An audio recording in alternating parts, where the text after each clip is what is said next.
अरी मित्री तैसा अर्जुना जया भावो ऐसा मानापमानी सरिसा हो तू जाय.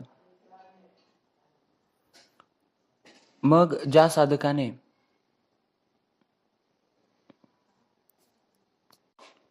सत्य किंवा परमात्मा जाणून घेण्याचा प्रयत्न केलेला आहे, किंवा जे गुरुच्या संगतीत राहत आहे आणि हळूहळू ढाळे ढाळे त्याच्या चित्तामध्ये, त्याच्या हृदयामध्ये की हे माझा मित्र आहे, तो माझा शत्रू आहे, किंवा त्याचं सतत स्मरण असण्या कारणाने त्याच्या चित्ताच्या ठिकाणी सतत, बुद्धीच्या ठिकाणी सतत मृत्यूचा बोध असल्या कारणाने जरी मान झाला किंवा अपमान झाला तरी तो आपल्या बोधापासून, आपल्या जागरूकतेपासून अलिप्त होत नाही. तो त्या तत्वाशी कधीही असंगत होत नाही. त्यामुळे या जीवनामध्ये, या शरीररूपी जीवनामध्ये, या संसारामध्ये काही जे उंच नीच घडत असेल, वाईट चांगलं घडत असेल, मान अपमान घडत असेल, तर याच्याकडे तो जराही लक्ष देत नाही. तिही ऋतू समान जैसे का गगन तैसा एकची मानसी तोषणी जया. इथं ज्ञानेश्वर महाराज उदाहरण देतात, ज्याप्रमाणे गगन तिन्ही ऋतूमध्ये समान असतं, त्याच्यावर कुठलाही परिणाम होत नाही, तो तटस्थ असतो, त्याचप्रमाणे त्या साधकाच्या चित्ताची अवस्था झालेली असते. त्या ठिकाणी मृत्यू जरी आला किंवा कुठलंही संकट आलं तरी तो ढळत नाही. इतका दृढ विश्वास, कारण विश्वास म्हणता येणार नाही, कारण त्याने तसा अनुभव घेतलेला असतो आणि तो विचार करतो की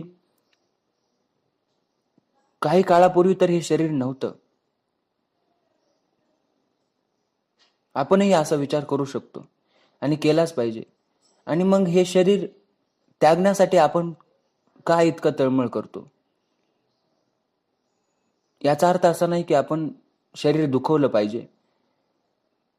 शरीराचे सुख आपण प्राप्त करू शकतो, पण त्याचबरोबर आपण आत्मसुखही प्राप्त करू शकतो.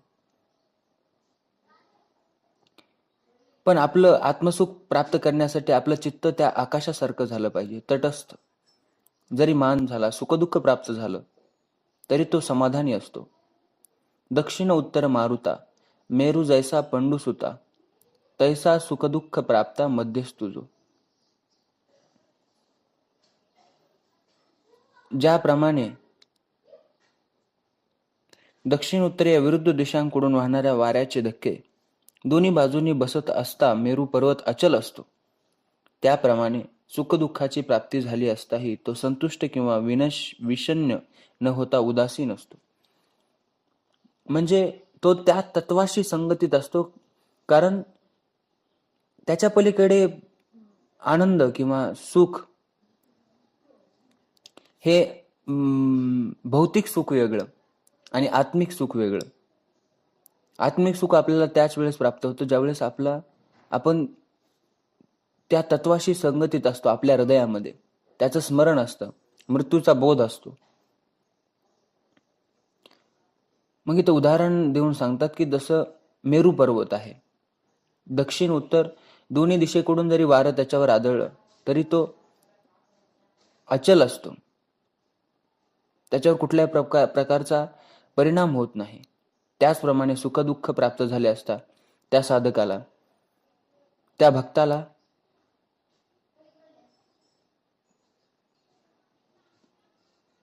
त्याच्यावर कुठलाही परिणाम होत नाही. माधुर्य चंद्रिका सरिसी राया रंका तैसे जो सकळिका भूता समू.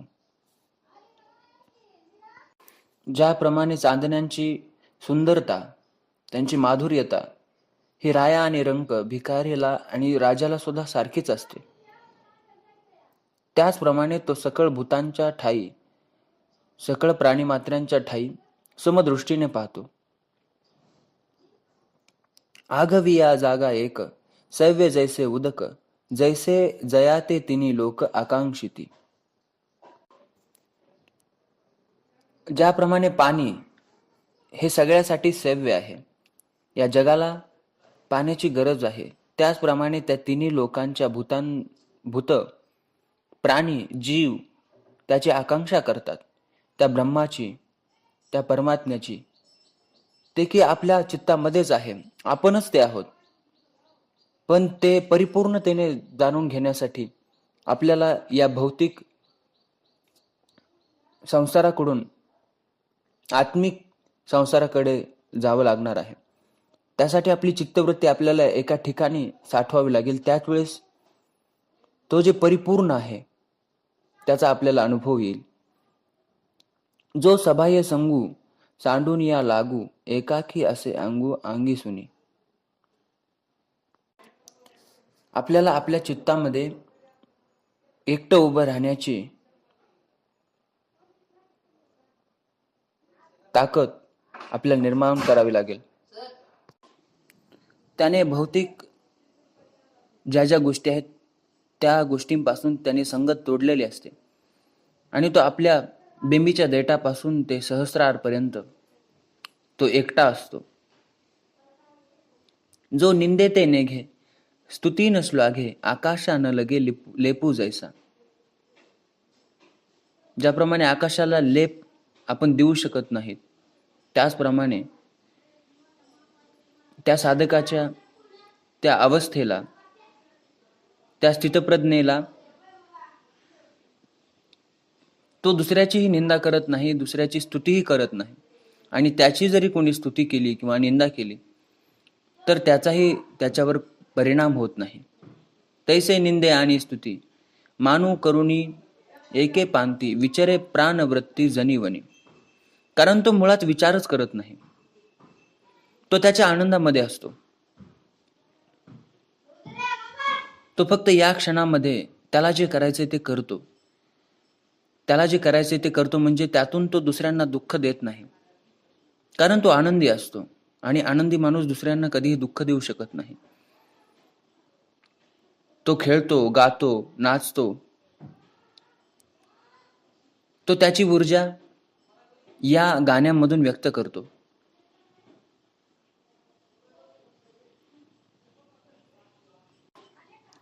आणि त्याला एकटं राहायला आवडतं. मानू करून एके पांती, विचारे प्राणवृत्ती जनिवनी. त्याला एकांताचा रस मिळालेल्या कारणामुळे त्याला एकटं राहायला आवडतं. साच लटिके दोन्ही, बोलोनी न बोले झाला मौनी, जे भोगिता उन्मनी आरायना. खरे आणि खोटे दोन्ही वाणीने जरी तो बोलतही असला तरी तो आत्मदृष्टीने काहीच बोलत नाही. त्याच्या चित्तामध्ये एक अखंड मौन, अखंड स्मरण, ती जागरूकता असते. आणि त्याला हे समजलेलं असतं की हे सगळं सर्व नाशिवंत आहे, लटिका आहे. म्हणून तो आतून मौनी झालेला असतो. जो यथा लाभे न तोखे, अलाभे न पारुखे, पावसे विनन सुखे समुद्र जैसा. ज्याप्रमाणे समुद्राला पाऊस पडला काय आणि नाही पडला काय तरी तो सुकत नाही, त्याप्रमाणे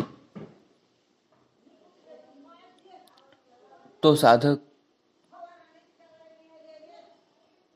सुख प्राप्त झाला असता, लाभ प्राप्त झाला असता, सुखावत नाही, किंवा तोटा प्राप्त झाला असता, दुखावत नाही.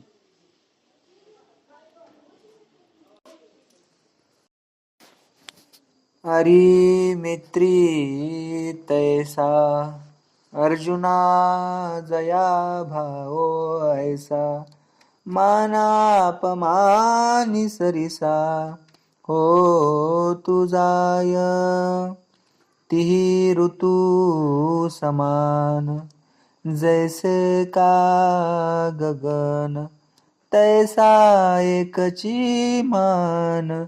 शीतोष्णी जया, दक्षिण उत्तर मारुता, मेरु जैसा पंडुसुता, तैसा सुख दुःख प्राप्ता मध्यस्तू जो माधुर्ये चंद्रिका सरिसिराया रंका तैसा जो सकळिका भूतासमू आघविया जगा एक सैव्य जैसे उदक तैसे जया ते तिन्ही लोक आकांक्षिती जो सबाह्य संगू